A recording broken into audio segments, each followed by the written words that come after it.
Welcome to my channel. महत्त्वाची सूचना.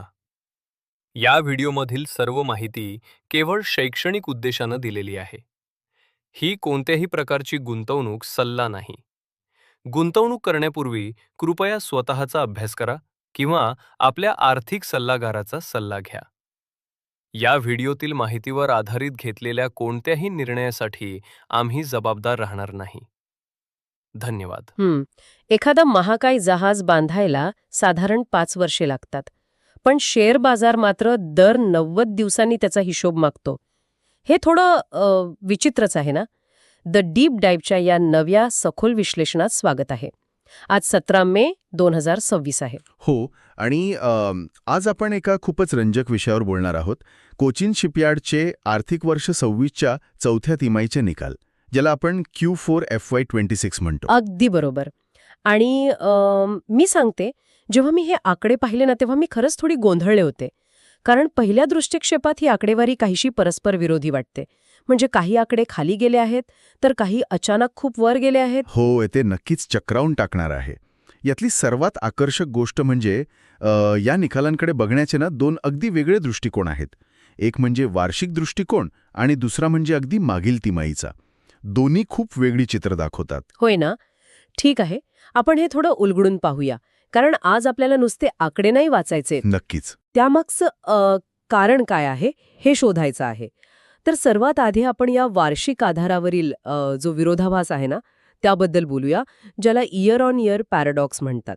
हो, अगदी बरोबर. Year on year. जर आपण मागील वर्षाच्या याच तिमाहीशी तुलना केली तर वरवर पाहता आकडेवारी बरीच नकारात्मक वाटते. म्हणजे महसुलात रेव्हेन्यूमध्ये तब्बल 16% घसरण झाली आहे. मोठी घसरण आहे. हो, तो 1758 कोटींवरून थेट खाली येऊन 1484 कोटींवर पोचला आहे. आणि निव्वळ नफा जो आहे म्हणजे नेट प्रॉफिट, तो सुद्धा 4% कमी झालाय. तो 287 कोटींवरून 276 कोटींवर आलाय. बरोबर. आणि साहजिकच यामुळे प्रति शेअर कमाई म्हणजेच EPS सुद्धा थोडा खाली आलाय. 10 रुपये 92 पैशांवरून तो 10 रुपये 51 पैशांपर्यंत खाली आलाय. हो, म्हणजे हे आकडे पाहिल्या कोणालाही वाटेल की व्यवसायात काहीतरी गंभीर अडचण आहे. पण हे एखाद्या बेकरीसारखं आहे असं मला वाटलं. बेकरीसारखं म्हणजे कसं? म्हणजे समजा एखाद्या बेकरीमध्ये यावर्षी कमी केक विकले गेले, पण तरीही वर्षाच्या शेवटी त्यांच्या गल्ल्यात जास्त नफा उरला आहे. हे कसं शक्य आहे? अच्छा, आता समजलं. खूप छान उदाहरण आहे हे. आणि इथेच हा विषय खरंच खूप रंजक होतो. कारण या प्रश्नाचं उत्तर शोधण्यासाठी आपल्याला एका विशिष्ट आकड्याकडे लक्ष द्यावं लागेल. कोणता आकडा? तो म्हणजे EBIDT, किंवा सोप्या भाषेत सांगायचे तर मूळ व्यवसायातून मिळणारा ऑपरेटिंग नफा. आता इथे गंमत बघा. महसूल 16% कमी झाला असला तरी त्यांचा ऑपरेटिंग नफा वाढलाय ना. अगदी बरोबर. ऑपरेटिंग नफा तब्बल 17% वाढला आहे. तो 266 कोटींवरून थेट 310 कोटींवर गेलाय. बापरे. पण थांब, इथे मला एक प्रश्न पडतो. हे शक्य कसं आहे? महसूल 16% घसरतोय आणि तरीही ऑपरेटिंग नफा 17% वाढतोय. याचा अर्थ त्यांनी खर्चात खूप मोठी कपात केली असली पाहिजे. बरोबर. पण नुसती खर्च कपात करून नफा वाढवणं हे नेहमीच चांगलं असतं का? म्हणजे त्यांनी अचानक कामगारांना कामावरून काढलं का?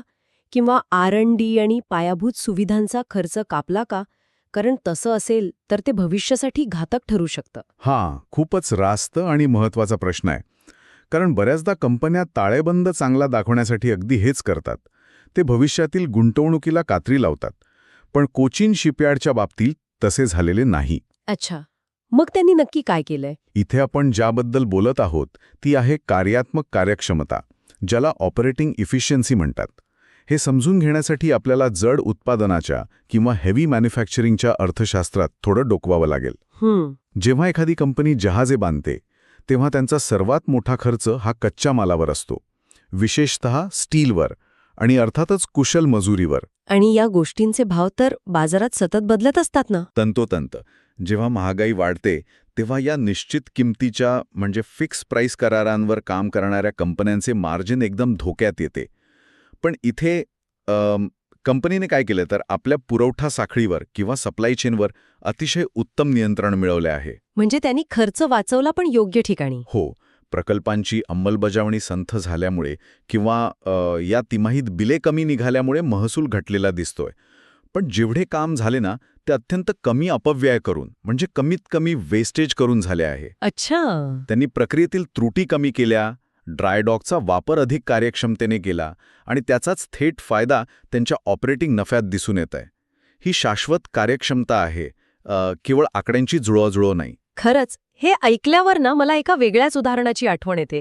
हे एखाद्या महामार्गाच्या मोठ्या कंत्राटासारखं वाटतंय मला. म्हणजे कसं? म्हणजे समजा एखाद्या कंत्राटदाराला 200 किलोमीटरचा रस्ता बनवायचा आहे, पण जोपर्यंत 50 किलोमीटरचा एक मोठा टप्पा पूर्ण होत नाही तोपर्यंत सरकार त्याला पुढील कामाचा चेक देत नाही. बरोबर आहे. त्यामुळे एखाद्या विशिष्ट महिन्यात त्याच्या खात्यात पैसे आलेले दिसत नाहीत, म्हणजे त्याचा महसूल शून्य दिसतो. पण याचा अर्थ असा नाही की तो कंत्राटदार काम करत नव्हता किंवा तो तोट्यात आहे. त्याने कदाचित त्या महिन्यात खूप स्वस्तात सिमेंट खरेदी करून ठेवलं असेल. हो, अगदी अचूक उदाहरण आहे हे. आणि त्याने आपले मार्जिन सुरक्षित केले असेल. पायाभूत सुविधा आणि जहाज बांधणी या दोन्ही क्षेत्रांमध्ये माइलस्टोन बिलिंग नावाची पद्धत चालते. Milestone billing. हो, आणि म्हणूनच केवळ एका तिमाहीच्या महसुलावरून कंपनीच्या खऱ्या प्रगतीचा अंदाज लावणे खूप चुकीचे ठरते. हे खूपच महत्वाचं आहे. पण जर वार्षिक कामगिरी एवढी कमकुवत वाटत असेल तर बाजारात आणि विश्लेषकांमध्ये या निकालांबद्दल एक प्रकारचा सकारात्मक दृष्टिकोन का आहे? कारण खरी गोष्ट लपली आहे ती मागील 3 महिन्यांच्या कामगिरीत. हो, QoQ म्हणजेच क्वार्टर ऑन क्वार्टर कामगिरी. जर आपण डिसेंबर 2025 आणि मार्च 2026 मधील आकडेवारीची तुलना केली ना, तर एक जबरदस्त पुनरागमन पाहायला मिळते. अगदी जोरदार पुनरागमन येते. हो ना. विक्री 1350 कोटींवरून वाढून 1484 कोटींवर गेली आहे. पण खरा धक्कादायक आकडा पुन्हा तोच आहे, EBIDTचा. हो, ऑपरेटिंग नफा. हो, तो 187 कोटींवरून थेट 310 कोटींवर झेपावलाय. ही काही किरकोळ वाढ नाहीये. एका तिमाहीत घेतलेली ही प्रचंड मोठी उडी आहे. निव्वळ नफा तर जवळपास दुप्पट झालाय, 145 कोटींवरून 276 कोटी. आणि याचा थेट परिणाम EPS वरही झालाय. तो ₹5.50 वरून ₹10.51 असा भक्कम वाढला आहे. पण इथेच हा विषय खरंच खूप रंजक होतो. म्हणजे मला पडलेला प्रश्न असा आहे की याचा अर्थ असा होतो का की कंपनी अचानक गेल्या 3 महिन्यात खडबडून जागी झालीये? नाही, तसं नाहीये. म्हणजे रातोरात कामगारांची क्षमता दुप्पट कशी होऊ शकते? डिसेंबरमध्ये नफा 145 कोटी आणि मार्चमध्ये थेट 276 कोटी. जर आपण हे मोठ्या चित्राशी जोडून पाहिलं ना, तर आपल्याला समजेल की हा कोणताही चमत्कार नाहीये. हा जहाज बांधणी व्यवसायाचा मूळ स्वभाव आहे. मूळ स्वभाव? हो, मगाशी तुम्ही जे महामार्गाचं उदाहरण दिलं ना, तेच अगदी तंतोतंत इथे लागू होते. एखादे महाकाय जहाज बांधायला अनेक वर्ष लागतात आणि त्याच्या निर्मितीचे अनेक मोठे टप्पे असतात. जसे की डिझाईन फायनल होणे, मग जहाजाचा पाया रचणे ज्याला कील लेईंग म्हणतात, त्यानंतर जहाज पाण्यात उतरवणे म्हणजे लॉन्चिंग, आणि शेवटी सर्व चाचण्या पूर्ण करून ते नौदलाला किंवा मालकाला सोपवणे ज्याला कमिशनिंग म्हणतात. अच्छा, म्हणजे या प्रत्येक टप्प्यावर एक मोठा निधी मोकळा होतो. अगदी तसेच. या प्रत्येक मोठ्या टप्प्यावर महसूल आणि नफा पुस्तकांवर नोंदवला जातो, ज्याला अकाउंटिंगच्या भाषेत पर्सेंटेज ऑफ कम्प्लिशन म्हणतात. म्हणजे कामाच्या टक्केवारीनुसार पैसे मिळतात. बरोबर. कदाचित डिसेंबरच्या तिमाहीत जहाजांचे फक्त वेल्डिंग किंवा काही अंतर्गत काम सुरू असेल, ज्यामुळे कोणताही मोठा आर्थिक टप्पा गाठला गेला नाही. पण मार्चच्या तिमाहीत एकाच वेळी 2-3 प्रकल्पांचे मोठे टप्पे पूर्ण झाले असावे. ओहो. आणि म्हणूनच अचानक खूप मोठा महसूल आणि नफा पुस्तकांवर नोंदवला गेला. याला असमान अंमलबजावणी किंवा अनइव्हन एक्झिक्युशन म्हणतात. म्हणजे हे जे चढउतार आहेत ते या व्यवसायाच्या त्रुटी नाहीत, तर ते या व्यवसायाच्या DNA मध्येच आहेत असं म्हणता येईल. तंतोतंत.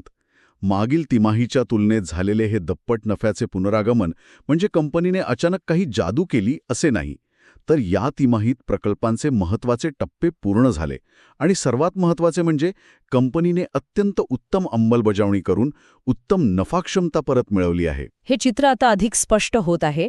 पण तरीही आपण फक्त चांगल्या बाजूकडे बघून चालणार नाही. काही चिंतेच्या बाबी अजूनही आहेतच. हो, नक्कीच आहेत. एका विश्लेषकाच्या दृष्टिकोनातून त्याकडे दुर्लक्ष करता येणार नाही.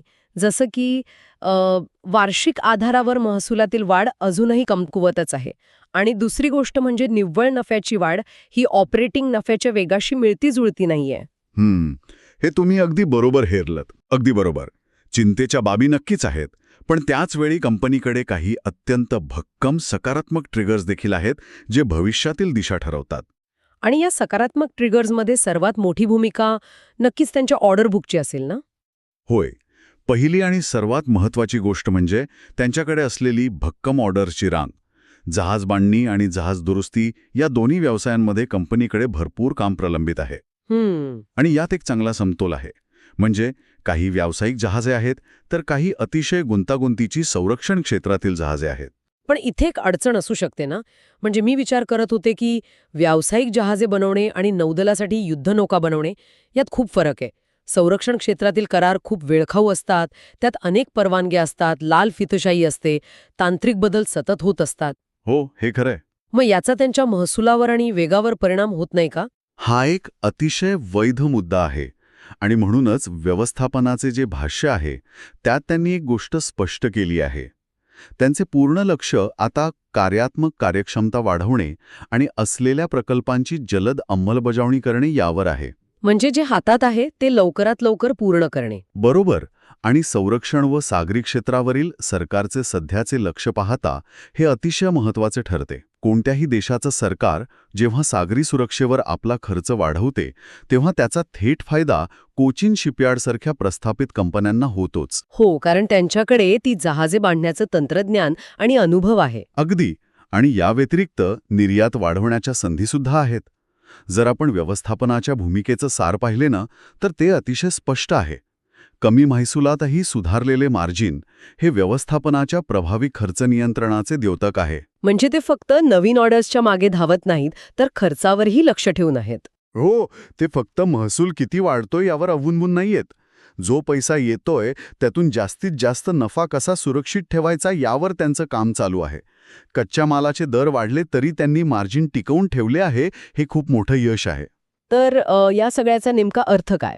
आपण या संपूर्ण विश्लेषणाचा सारांश कसा काढू शकतो? एकंदर निकालांना जे सरासरी ते किंचित सकारात्मक म्हणजे ॲव्हरेज टू स्लाइटली पॉझिटिव्ह असं जे रेटिंग दिलं जातंय ते का? हे समजून घेण्यासाठी आपल्याला अल्पावधी आणि दीर्घावधी असे 2 भाग करावे लागतील. ठीक आहे, आधी शॉर्ट टर्म बद्दल बोलूया. अल्पावधीत विचार केला तर तिमाही आधारावरील या भक्कम वाढीमुळे स्टॉकची हालचाल किंचित सकारात्मक राहू शकते. कारण एका कमकुवत तिमाहीनंतर त्यांनी इतक्याच जोमाने पुनरागमन केले आहे. हे बाजाराला नक्कीच आवडेल. आणि दीर्घकालीन चित्र कसं दिसतंय? दीर्घावधीचं चित्र अतिशय सकारात्मक आहे. संरक्षण क्षेत्रातील वाढ, सरकारचा पाठिंबा आणि या उद्योगात कंपनीचे असलेले भक्कम स्थान यामुळे पुढची काही वर्षे चांगली असू शकतात. पण काय? कोणती जोखीम आहे? पण यासाठी कंपनीला नवीन ऑर्डर्स मिळवणे आणि सर्वात महत्त्वाचे म्हणजे मार्जिन टिकवणे आवश्यक आहे. प्रकल्पांची अंमलबजावणी करत राहावी लागेल. कमकुवत वार्षिक आकडेवारी आणि मजबूत तिमाही आकडेवारी यांचा समन्वय साधल्यामुळेच हे सरासरी ते किंचित सकारात्मक असे रेटिंग दिले गेले आहे. म्हणजे आंधळा आशावाद नाहीये, पण बेस भक्कम आहे. थोडक्यात सांगायचं तर कोचिन शिपयार्डची ही तिमाही आपल्याला एक महत्त्वाचा धडा शिकवते. कोणता? जेव्हा विक्री कमी असते किंवा प्रकल्पांना उशीर होत असतो ना तेव्हा खर्चावर नियंत्रण आणि उत्तम मार्जिन कसे तारणहार ठरू शकतात हे यातून दिसतं. नुसता पैसा किती येतो यापेक्षा किती नफा वाचवता येतो हे जास्त महत्त्वाचे ठरते. अगदी तंतोतंत. आणि याच संदर्भात जाता जाता यामुळे एक अत्यंत महत्त्वाचा आणि विचार करायला लावणारा प्रश्न निर्माण होतो. कोणता प्रश्न? मगाशी आपण चर्चा केल्याप्रमाणे जहाज बांधणीसारख्या उद्योगात जिथे एक प्रकल्प पूर्ण व्हायला अनेक वर्षे लागतात आणि बिलिंगचे चक्र नेहमीच असमान असते. हो. तिथे आपण खरोखरच अशा कंपन्यांचे मूल्यमापन करण्यासाठी 3 महिन्यांच्या तिमाही निकालांचा संकुचित चष्मा वापरणे योग्य आहे का? अशा महाकाय प्रकल्पांचे खरे चित्र 90 दिवसांच्या फ्रेममध्ये कधीतरी बसू शकेल का? बापरे, हा प्रश्न खरोखरच चक्रावून टाकणार आहे. एका वर्षात पूर्ण होणाऱ्या गोष्टींचं मोजमाप 3 महिन्यात करणे ठीक आहे, पण अनेक वर्ष चालणाऱ्या महाकाय प्रकल्पांना 90 दिवसांच्या तराजूत तोलणे हे नक्कीच त्या व्यवसायाच्या मूळ वास्तवावर अन्याय करणारे असू शकते. हा प्रश्न नक्कीच विचार करण्याजोगा आहे. याच प्रश्नावर विचार करण्यासाठी वेळ देत आपण आजची ही चर्चा इथेच थांबूया. पुन्हा भेटूया अशाच एका नव्या सखोल विश्लेषणासोबत. व्हिडिओ आवडला असेल तर लाईक करा आणि अशाच युजफुल व्हिडिओसाठी चॅनलला सबस्क्राईब करायला विसरू नका.